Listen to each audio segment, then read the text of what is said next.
a tradition and way of the Crow to treasure life of relatives. Like I said before, you measure wealth not by material things, but you measure wealth by the number of people you have.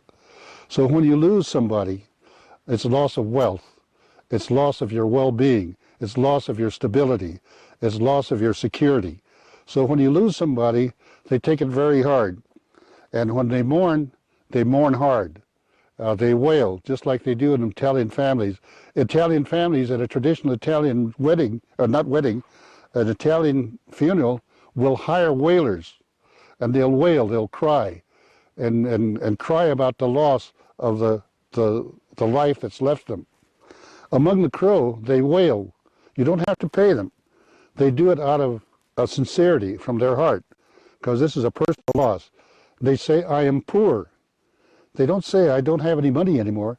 I am poor because I lost a valuable treasure, a life. So against that, they harbor that grief for a long time. It's not just overnight. When they are in mourning, they won't talk. They won't talk to you. They won't help themselves. Sometimes you have to give them water, give them food, clean them up. I'd like to, Dr. Reelbird, if you don't mind, I'll call attention to an entry in a book that's published. It was written by Edwin Denig, D-E-N-I-G. The book is called 5 Indian Tribes of the Upper Missouri, and it's one of the first books ever published about the Crow Indians. There's a chapter in there about Crow Indians. And Edwin Denig said, and I'm paraphrasing what he said, the Crow man is like the Laverne brothers described them. They're tall, handsome, and all that. He says, but the Crow woman is the ugliest being in all creation. He says she has open running sores on her legs, on her hands, and she's wearing dark clothes. They're dirty, and she has short, stubby, deformed fingers, and she has short-cut hair because of the lice in her hair, and she's always got red eyes from venereal disease. That's the Crow woman.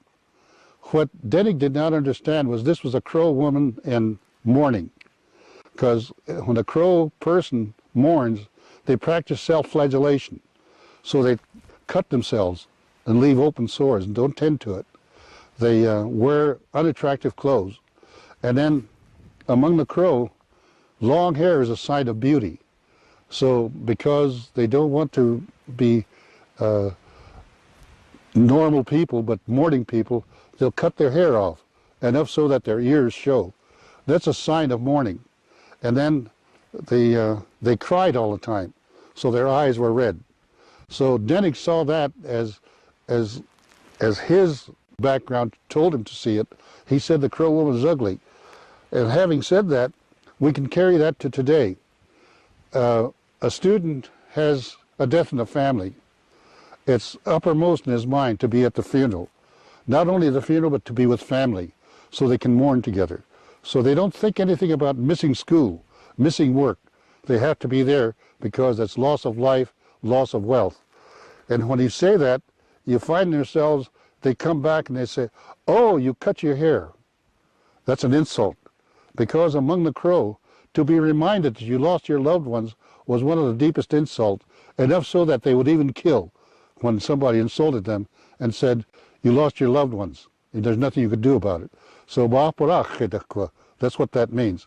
So we have to be mindful of that, because if there's a death in the family, I don't care if it's 20 states away, these students might want to be there. And then when they come back, you can't get them to participate because they don't talk publicly. They don't ask you to lunch. Sometimes you have to take them to lunch and make them eat. And if so that you hear about these feeds around the reservation after a death, that's a carryover of that old practice of the mourners not helping themselves.